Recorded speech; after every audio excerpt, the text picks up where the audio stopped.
8 सितंबर 1989 सुबह के करीब 5 बजे कोलकाता के ओल्ड हाई कोर्ट स्ट्रीट के फुटपाथ पर एक आदमी की लाश मिली। उसके सर पर भारी पत्थर से वार किया गया था। इसके बाद पुलिस ने इन्वेस्टिगेशन शुरू की, लेकिन पुलिस को शायद ये बात पता नहीं थी कि ये सिर्फ एक हत्या नहीं थी। इसके बाद कोलकाता की सड़कों पर हत्याओं का सिलसिला शुरू हुआ और कुछ ही महीनों में एक के बाद एक 13 लोग मारे गए। और सबसे खौफनाक बात इन सभी केसेज में एक समानता थी।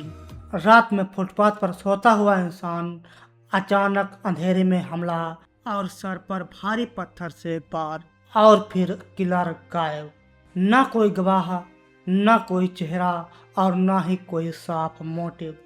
बस हर बार छूट जाती थी एक लाश और पुलिस के सामने एक अजीब सा सवाल, आखिर ये सब कर कौन रहा था। और इन्वेस्टिगेशन में ये पाया गया कि सभी केसेज में हत्याओं का पैटर्न एक जैसा है। रात में सोता हुआ इंसान, उसके सर पर भारी पत्थर से हमला और सुबह को एक लाश। इसके बाद किलर को एक नाम दिया गया, स्टोनमैन। हत्याओं का ये सिलसिला करीब 6 महीने तक जारी रहा और स्टोनमैन अचानक से गायब हो गया। जब पुलिस ने इन केसेज की डीपली इन्वेस्टिगेशन की तो एक चौंकाने वाली कड़ी सामने आई। कुछ साल पहले मुंबई में भी इसी तरह से फुटपाथ पर लोगों की हत्याएं की गई थी। अब सवाल सिर्फ ये नहीं था कि स्टोनमैन कौन था। क्या मुंबई और कोलकाता की हत्याओं के पीछे एक ही किलर था? 2 सिटीज, 13 किलिंग्स, हत्या का पैटर्न एक जैसा और एक किलर।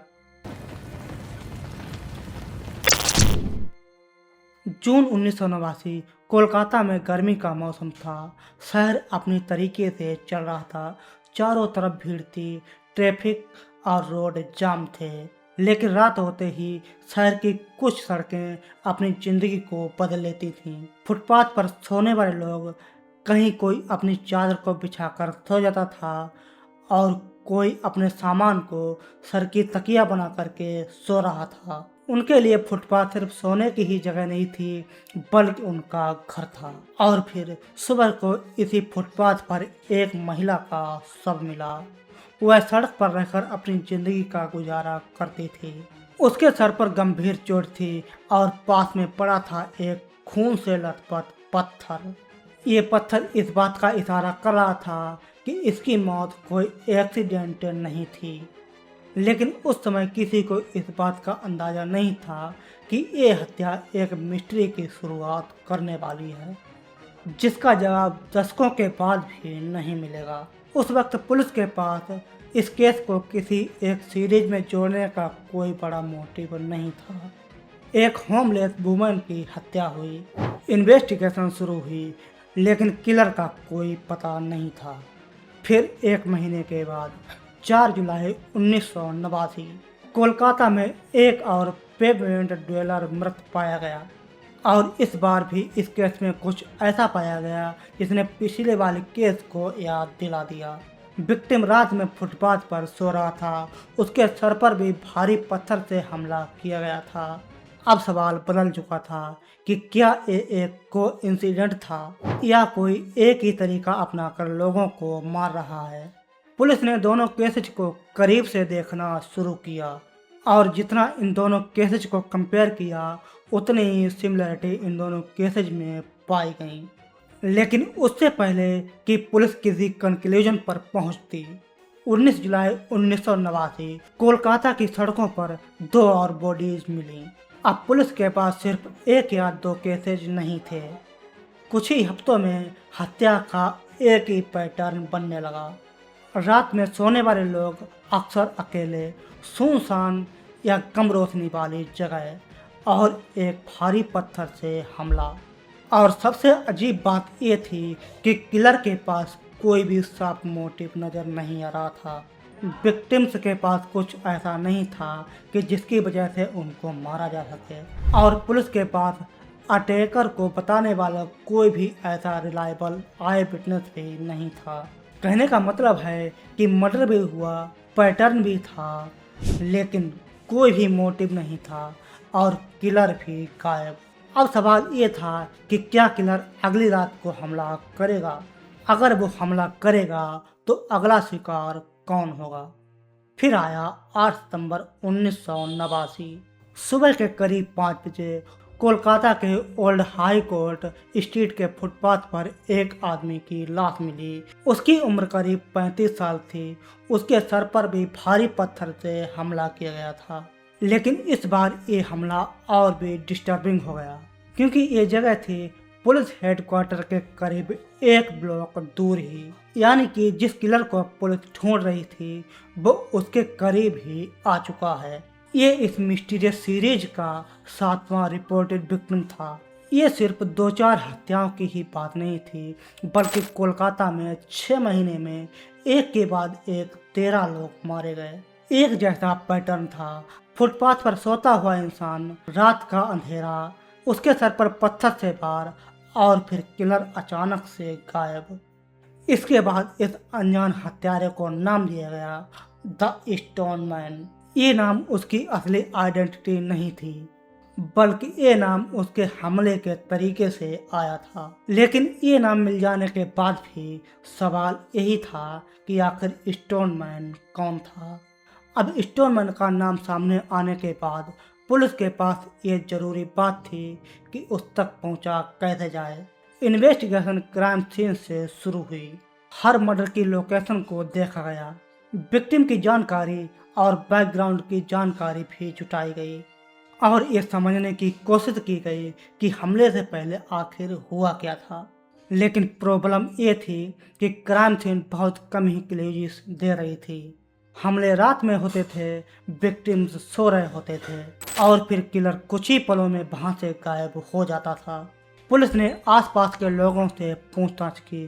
क्या किसी ने उस रात किसी संदिग्ध व्यक्ति को देखा था?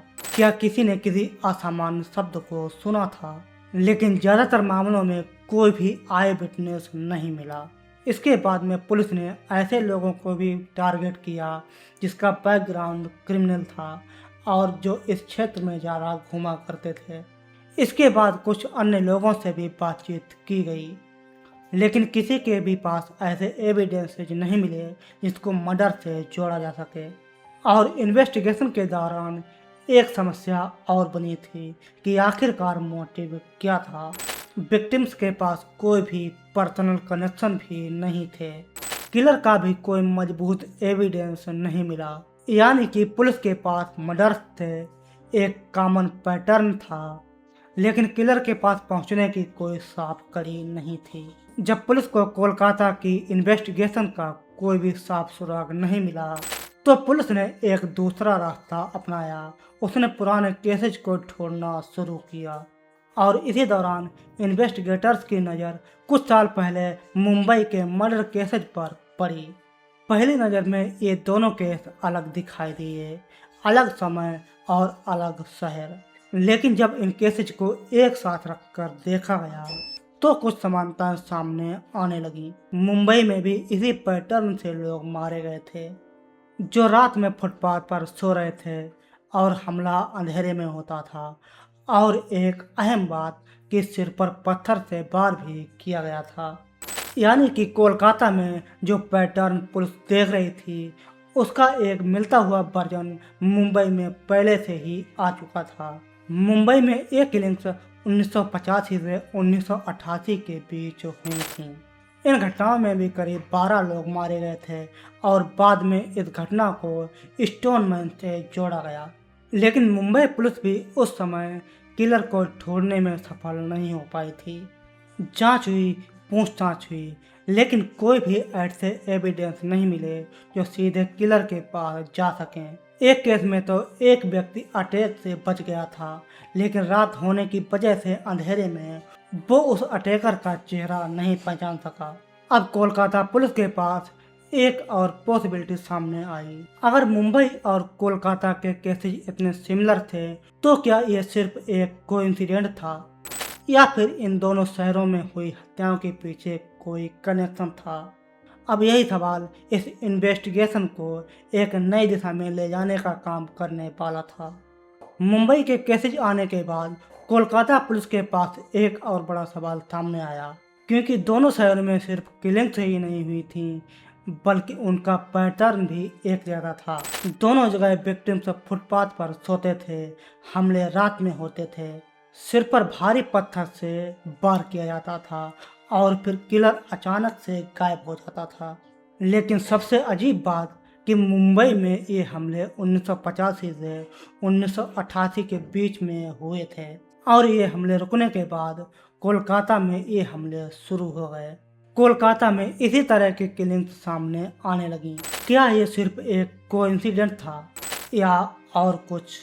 क्या मुंबई का किलर ही बाद में कोलकाता में पहुंचा था? द स्टोनमैन मर्डर को लेकर 3 थ्योरीज सामने आई। सबसे पहले एक थ्योरी सामने आई, क्या इन दोनों शहरों का किलर एक ही था? इस थ्योरी के मुताबिक मुंबई में हमले के बाद किलर ने अपने शहर को बदल लिया और वो कोलकाता में आकर हत्याएं करने लगा। पैटर्न में सिमिलर था और विक्टिम्स भी सिमिलर थे और हत्या का वेपन भी वही था। लेकिन इस थ्योरी में एक कमी थी कि इसका कोई एविडेंस नहीं था और इससे रिलेटेड कोई भी फोरेंसिक लिंक भी नहीं मिला। इसके बाद दूसरी थ्योरी भी सामने आई, कॉपीकैट किलर।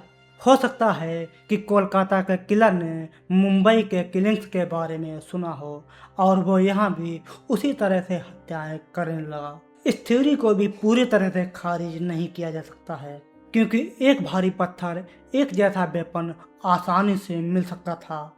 लेकिन फिर सवाल ये था कि अगर वो कॉपीकैट किलर था तो उसने उसी तरह के विक्टिम्स क्यों चुने? इसका भी कोई पक्का जवाब नहीं था। और तीसरी पॉसिबिलिटी शायद सबसे सिंपल थी। हो सकता है कि दोनों शहरों में अलग अलग किलर हों, एक ही तरह का तरीका, लेकिन किलर अलग अलग। लेकिन अंततः इन दोनों केसेस को जोड़ने का कोई भी निर्णायक सबूत सामने नहीं आया और यहीं से स्टोनमैन की मिस्ट्री और भी मिस्टीरियस हो जाती है। एक किलर, एक कॉपीकैट या दो अलग अलग किलर? पुलिस के पास इन दोनों पॉसिबिलिटी को साबित करने के लिए कोई भी पर्याप्त एविडेंस नहीं थे।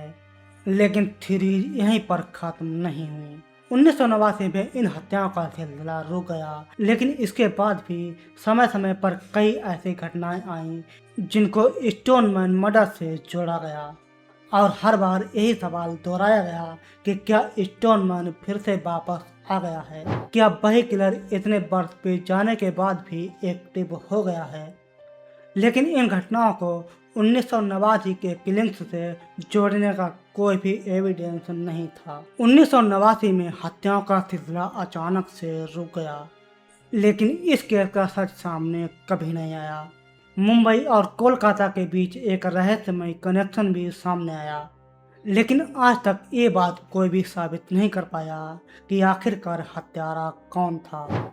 वो एक ही किलर था, कोई कॉपीकैट था, या अलग अलग शहरों में उसी तरीके से करने वाले अलग अलग किलर। साल गुजर गए, लेकिन स्टोनमैन ये पहेली आज भी जिंदा है और शायद इस कहानी का सबसे डरावना हिस्सा यही है कि कातिल का पता नहीं चला। तो आखिरकार स्टोनमैन था कौन?